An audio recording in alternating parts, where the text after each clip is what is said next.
Good afternoon. I'm Mark Allen with Gaper.io, and I'm here today with Jose Morey, the CEO of Ad Astra Media. Good afternoon, Jose. How you doing? Good afternoon, Mark. I'm fine, thank you. Thank you for having me. Yeah, thank you for joining us. It's actually early evening where you are, isn't it? It is. It is. I just got back from a clinical day, so.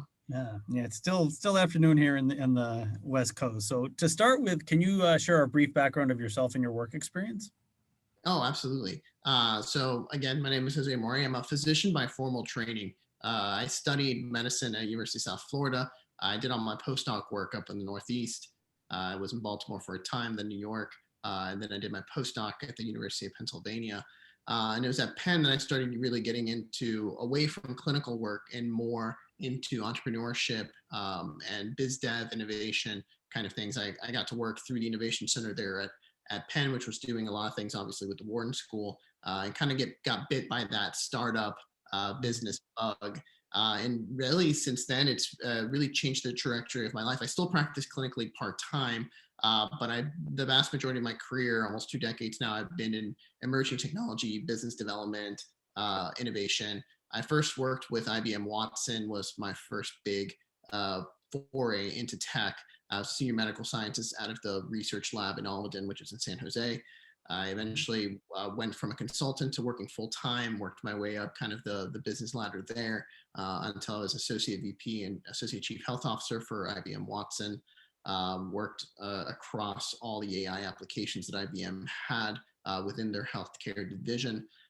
Then after that, I left IBM and started working as a consultant in various capacities for different projects. I've been an advisor to the NASA iTech project, which is an incubator focused on public-private partnerships to find the solutions to help us colonize Mars and deep space. I've been an advisor to several MIT accelerators, including Solve and Ideas. I've been an advisor to United Nations, particularly around utilizing machine learning for their World Food Program. I advised the White House Office of Science and Technology Policy last year on their Cord 19 project, which was an artificial intelligence project to expedite COVID research, which has now been turned into a documentary and is being utilized by the New England Journal to do now other research beyond just COVID-19. But I've worked as head of innovation for Elon Musk's Hyperloop project to chief medical officer and chief medical innovation officer for various entities from blockchain to augmented reality to extremophiles, and that's been my technical background. My career has kind of led me now to still work as a consultant for various companies, work a ton of remote, which is obviously what you're passionate about. But that led me to develop my latest entity, which is Ad Astra Media, which is focused on inspiring kids from underserved communities to study STEM and to enter the fields of STEM. So that's really what I'm very passionate about. Wow, that's a lot. When do you sleep? I don't sleep very much. I try earnestly to have good sleep patterns because I know how important it is. So I try to get around 7 hours to 8 hours if I can. Mhm. But sometimes I struggle. But the thing I don't do is the things that I work on. That's what's fun for me. Yeah, That's my socializing. So I really enjoy what I do. yeah, So I'm not gonna be going out and taking up some tweaking my car or some yeah. hobby like that. I'm not gonna take up woodworking or anything like Mhm. that. I really enjoy what I do. I feel what I do inspires my creativity. So That's great. it's my social outlet. Yeah. So tell us what Ad Astra is all about. Tell us what Ad Astra means. You told me. I thought it was really cool, and really what it is you're bringing to these underserved communities. Sure. Yeah, absolutely. Thank you for asking. So, ad astra is Latin. It's something that astronauts tend to say to each other. I've never been an astronaut. I've only been an advisor and a consultant for the agency. But it stands for "to the stars." So it's kind of their call sign to each other of going back to the stars, and that's what we're trying to do. We're taking education and media and combining it into edutainment, and it's always multilingual. We create everything in both Spanish and English, and other languages as we partner with other groups, whether it's in Poland or others that we've worked with in the past. And what we focus on doing is creating entertaining content that is both educational to kids from underserved communities. And that's underserved, whether it's ethnicity, whether it's gender, whether it's gender identity, disability, neurodiversity. So all the people that aren't currently in the STEM field, we're trying to inspire them to go into the STEM field. So we create both high tech and low tech content that not only teaches them about STEM, but hopefully inspires them to go into STEM. So we create diverse characters within our content, whether it's in a web comic, whether it's in an animated feature, whether it's in live action, whether it's a book. Create characters and media that's representative of these communities so that they can see themselves in these different fields. That whole concept, if you can't see it, you can't be it. And we do both high tech and low tech. So we've done 3D animation, VR, AR work in the past, but we also worked with the Clinton Foundation on things like SMS projects. So creating SMS STEM content that goes directly to Hispanic families for them to be able to learn and to know how to teach their kids science and math within the household. So high tech and low tech to make sure that we're not leaving anyone behind. Very cool. And do you think that a lot of the reason that these underserved communities don't go into it is because they don't see the role models in these fields? To a certain degree, absolutely. I've had, I'm originally from Puerto Rico. My father's Dominican, my mom's Puerto Rican. I was born on the island. And I've had the opportunity now throughout my career to be able to go speak to different communities. And oftentimes, if you ask, you don't even have to ask kids, you can ask adults. I mean, right now, if we went through, XYZ person's Instagram, right, who are they following? They tend to follow people like artists or musicians or athletes. Very few people tend to have a scientist that they follow, especially from underserved communities or inner city communities. And it's just not something that they see themselves as a potential outlet. They see other outlets, whether it be sports or music, as potential ways for them to elevate themselves throughout life. But something I tell people, it's much easier to create 10,000 nurses or microbiologists or doctors than it is to create 10,000 Michael Jordans or 10,000 LeBron James. It's just there's limitations to what you can do. And if you can elevate the socioeconomic status of individuals from underserved communities, then a lot of these deserts that tend to be associated with lower socioeconomic status, whether it be digital deserts, healthcare deserts, nutritional deserts, educational deserts, I believe that those things can be ameliorated over time as the socioeconomic status is elevated. And the same thing, these types of jobs, the STEM jobs, are the higher paying income jobs right now, and into the future they're only going to expand. I mean, technology is just evolving exponentially, and as those things occur, we also have the issues of things like climate change or pandemics. Those types of jobs tend to be much more resilient to cataclysmic type events. Look what happened with the pandemic. Why did people that are from BIPOC communities tend to get affected more? Well, it's multifaceted, but one of those things is most of those communities tend to have, those jobs that have to be out in the field. They have to be out stocking shelves. They have to be out at restaurants. They have to be transporting logistic things. So those are the jobs that are more affected because you're just exposed. The STEM jobs, the blue collar jobs or the silicon collar jobs, if you listen to some folks, those are the ones that can transition really easy to remote working, which is what the essence of the podcast is about, right? So trying to get people into those jobs that they can remote work without having to be disaffected by other things. That's a big component of it. Yeah, that's what we're doing now. I'm in a co-working facility in Santa Clara, California. You're in your office, but you also work from home, I assume, right? And I also work from home every day. Yeah, I work from home a ton. I mean, both clinical work and my consulting work, a lot of it can be done from home nowadays. I mean, you've seen how telemedicine has just exploded over the pandemic.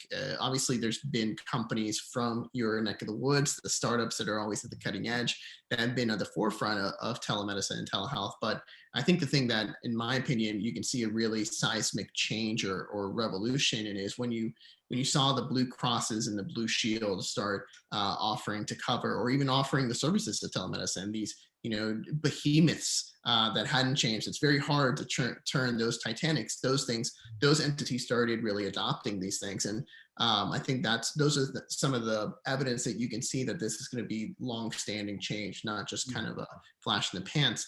But same aspect is from a capitalistic perspective is the end users. It's one thing when you have the younger generation who's very into technology and doing everything remote to be able to utilize those kinds of services. But when you start seeing people like my parents, the boomer generation Mm. in their mid to late 70s or older, start utilizing these technologies and now start seeing their physicians remotely as opposed to face, which is not just a technological change for them, but it's really a cultural change for them. When you see those people doing it, then that's more evidence to me that this is really something that's going to be here to stay in some capacity. Yeah, well, interesting story. A very good friend of mine was the head of oncology at UCSF, and when COVID hit, he was not allowed to go in to the Yeah, office, and he actually had an intern take an iPad, and that's how he met each of his patients every day. yeah. So he did it for till July, and then he retired. But Wow. and for I mean his whole life he was a clinician, right? He went into the clinic every morning. Yeah. Now, I mean, life is completely different. But life isn't different for people that have to still do physical labor. So trying to elevate those underrepresented communities to go into the fields that allow us to do this, that's kind of one of the ultimate goals of Ad Astra. Yes, and well, that's great. And the last number I heard, I think it was there's one a shortage of 1.5 million developers, Oh, software developers in the world. I mean, at least that it's people just can't find them, right? especially, it's not just software. You think about some of the emerging technologies right now. You think of even machine learning. I mean, machine Mhm. learning has been around since, for decades. Yeah, Since with coined the phrase back whatever in the mid 1900s, but real world applications of machine learning is still fairly new. I mean, yeah, we've had the peaks and valleys of AI as they talk about, but the things that have really stuck in the last 10 to 20 years, getting people that understand it from a PhD perspective or a master's perspective is very different from getting people that understand it from a real world commercial viability perspective. right. So getting people with those skill sets, it's a huge problem, which is why you see a lot of companies popping up trying to fix those things, like deeplearning.ai or Khan Academy or Mark Cuban's AI Foundation. There are Girls That Code. There's tons of nonprofits and even some for-profits that are trying to increase because it's a huge gap. And then when you think about the things that are even coming down the pipeline after this, whether it's working with digital assistants, people that know how to work and program things like Siri and Alexa and applications for that, quantum computing, the fact that's just around the corner, but realistically, how many quantum computer engineers are you going to be able to hire if you start trying to roll this out? That's the kind of thing that governments and enterprises need to be thinking about to be able to create that pipeline, that Mm. K to career pipeline. And you got to start early because if we don't fill the void, there will be another country Yep. or that does. So we need to be prepared for that. Yeah. And like, do you think that going forward that because of remote work, it's going to bring it to more to the underserved communities where they're like, well, I don't have to move to New York and I don't have to move to San Francisco or Austin or one of these big cities. Yeah. I can do this remotely. Do you think that is going to help these communities? Um, yes and no, because you have to remember that there's still a digital divide, right? So there are a lot of comorbidities as we mentioned. So underserved communities tend to not have access to things like Wi-Fi or not have Hmm. access to good broadband. So you still have that issue. I think with the current administration, their new focus on infrastructure. Hmm. One of the things that they're talking about is increasing broadband. Hmm. Once you have that, and you're thinking not just inner city urban, but you also have to think rural, right? Rural communities have the same issues, and it's a socioeconomic issue more than anything else. So once you have everything at a level playing field, and as long as you have the same level of service across that playing field, then I think yes. But until then, no. Which is one of the reasons, one of the projects that I mentioned earlier was working with the Clinton Foundation. They've had a project called in Spanish called Pequeños y Valiosos. In English, they call it Too Small to Fail. And they have both a live component that they do on Univision, which is it's a collaboration that they started with Univision, but they also have an SMS component. And the reason they have an SMS component is because it's a project that's tailored specifically for either first generation immigrants or second generation immigrants that Spanish is their primary language. So what they do with this SMS, obviously they sign up and they call, kind of like the DNC and the RNC and others who have similar types of applications. You text it and then you get signed up for it. And then you receive messages via SMS, because WhatsApp and other types of applications similar to that are still some of the most advanced modalities that some underrepresented communities have. So until you fix that issue of the digital divide, not everyone can take advantage of this, revolution in telework. Interesting. And I mean, it sounds like from your, except for your clinical work, it sounds like you've been working remotely for years. Is that true? Yeah, absolutely. Yeah. So did COVID have a big effect on you personally, or is it a pretty easy transition for you when everything went to stay in place? It was a fairly seamless transition, to be honest. But the one caveat is that I've done a lot of speaking throughout my career, and that was one of the things I was doing. Thought leadership and speaking, and those things went kind of by the wayside. The only caveat is then people started transitioning to Zoom meetings, but the large conferences and a lot of other applications came out, not just Zoom. There was Hopin, and there's plenty of others that were trying to kind of simulate those large conferences, but a lot of them just decided to not have the conference whatsoever, and others, tried and to see Mhm. what it was like. So it wasn't that big of a difference for me. Besides, just the conferences weren't there, and I think most professionals probably saw that as well through CMEs and whatnot. That most of their conferences, either they did turn it remote, but there was plus or minus of how effective that was, or people just decided to punt until this year, or we'll Yeah. see potentially next year for some of them. Hopefully some this year. I think as more people get vaccinated, I think you'll see more of it this year. Even where I live, which is, California, we're 50% capacity now, so it's starting to open up. Yeah, you're seeing that a lot of places. I mean, Israel is 100% done, and they've been open. They just had huge Easter celebration, so you're Yeah. seeing that in the places that are fully vaccinated. So I see that as well. I don't know if everywhere we'll get, at least in the U.S., we'll get to the magic number that we want, but I think we're going to get pretty high where it'll be fairly safe towards the end of the year. Yeah, and I mean, what's your thought on just remote learning, remote work, everything remote going forward now that we've been through this for a little bit over a year? Yeah, I think a lot of it's here to stay. I think there's going to be hybrids going back. And I think people have seen it. There's still things that are done in person, and there's still cultural things, even in business, that are still going to be beneficial to do in person. But you're going to see hybrid transitions. I think you're going to see a lot of startups, a lot of mid-sized companies. This is actually hugely beneficial, because you don't have to explain to people why you have, your CFO is in San Francisco, but your CEO is in Boston, and your Mhm. CTO is in Miami, right? Mhm. Before, when you're doing pitches with a diverse kind of conglomerate of people, your VCs would be saying, "Well, I don't understand why isn't your core team together? Who's going full time?" Well, now you can go full time and not be together. Mhm. So it helps, those companies, and then companies that used to have mid-stage companies, making low to mid seven figures. Now they don't need to have a particular HQ where you have a Right. lot of overhead from rent and utilities, and depreciation. So it's beneficial to a lot of those companies. Larger companies, I feel like, also benefit from it to a certain extent. I mean, they've shown productivity increase in certain aspects, especially when they go remote and decrease the number of days. The issues, I feel, are really from the worker side, being able to acclimate and having that normal of where's your barrier, right? Especially when you have a phone that's constantly connected. So we've been already preparing for telework, but now I think it's finding that good work-life balance, or I mean, or equilibrium, or harmony, as some people like to say.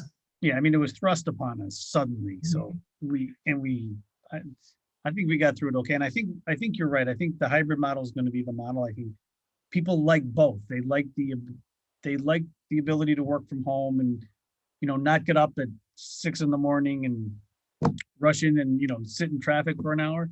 But they also like that one-on-one, or that feeling of being with their coworkers. So I think you're going to see. I think it's going to be, as time goes on, I think it's going to be a little bit of both.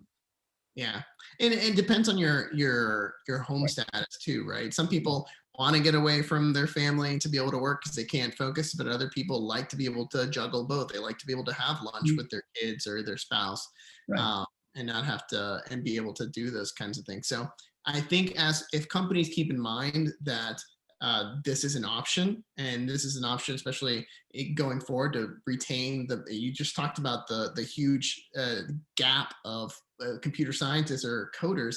So when you're trying to go out and hire the best talent or the limited amount of talent out there, you have to be flexible with what you Mhm. offer them. And things like this is another option of what you can give people. Yes, I agree. Well, Jose, I want to thank you for your time today. I'm keeping you from dinner, so I'll let you know that. Thank you, Mark. Appreciate it. Yeah, and have a great week. You too, sir.